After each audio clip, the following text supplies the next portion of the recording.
Korea played a central, though often passive, role in the Russo-Japanese War, 1904 to 1905, as it was the key battleground over which Russia and Japan clashed. The war, fought primarily in Manchuria and the Korean peninsula, was driven by the competing imperial ambitions of Russia and Japan, both of which sought to exert influence over Korea, a strategically located region that had been a tributary state of China for centuries. Korean independence and rival powers. In the late 19th century, Korea was in a precarious position, caught between the growing imperial powers of Japan, Russia, and China.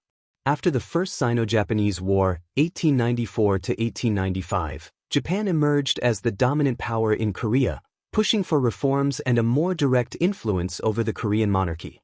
However, Russia, seeking a warm water port and greater influence in the region, began expanding its presence in Manchuria, which bordered Korea to the north.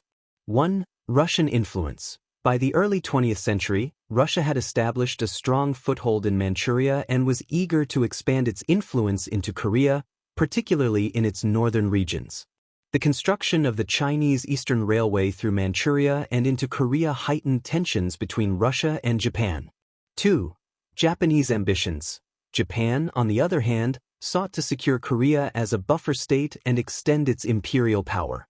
Japan viewed Russian expansion in Korea and Manchuria as a direct threat to its own interests and ambitions in the region. As a result, Japan pushed for a stronger foothold in Korea, leading to the signing of the Ulsa Treaty, 1905, which effectively made Korea a protectorate of Japan. Korea as the theater of war. The Russo-Japanese War was, in many ways, fought over Korea's future.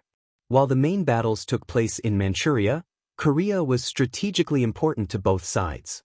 1. Korean Peninsula as a strategic location. The peninsula was seen as a crucial military and logistical base for both Russia and Japan. Control of Korea would allow either nation to project power into Manchuria and the broader East Asian region. As such, Korea became the focus of both military strategy and diplomatic maneuvering. 2. Japanese occupation of Korea. During the war, Japan used its control over the Korean peninsula to launch operations against Russian forces. Japanese troops were able to move swiftly across the peninsula and maintain a logistical advantage in their attacks on Russian positions in Manchuria. The Battle of Port Arthur and other significant engagements were supported by Japanese forces based in Korea. 3. Russian retreat and loss of influence. As Japan emerged victorious in the war, it was able to consolidate its control over Korea. The Treaty of Portsmouth, 1905, which ended the war, formalized Japan's dominance in Korea and Manchuria. Korea was officially recognized as a Japanese sphere of influence, paving the way for Japan's full annexation of the Korean peninsula in 1910. The aftermath and Korean resistance. Following Japan's victory, Korea was subjected to increasing Japanese control. The war marked the beginning of the decline of Korean sovereignty, as Japan began to integrate the Korean peninsula into its empire. The Japanese protectorate was established, and Korea lost its independence, becoming fully annexed by Japan 5 years later. 1. Korean resistance. The Japanese occupation was met with widespread resistance from the Korean people, who sought to regain their sovereignty. This resistance would continue throughout the Japanese occupation, culminating in events like the March 1st movement of 1919, which demanded independence. 2.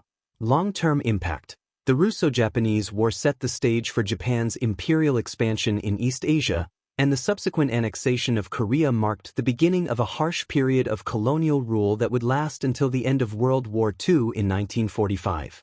Conclusion. While Korea itself did not play an active military role in the Russo-Japanese War, the conflict was pivotal in determining its future. The war solidified Japan's control over the Korean peninsula, which became a key part of Japan's imperial ambitions in the early 20th century. The war's outcome reshaped the geopolitical landscape of East Asia and marked the beginning of a new chapter in Korea's history as it transitioned from an independent kingdom to a Japanese colony.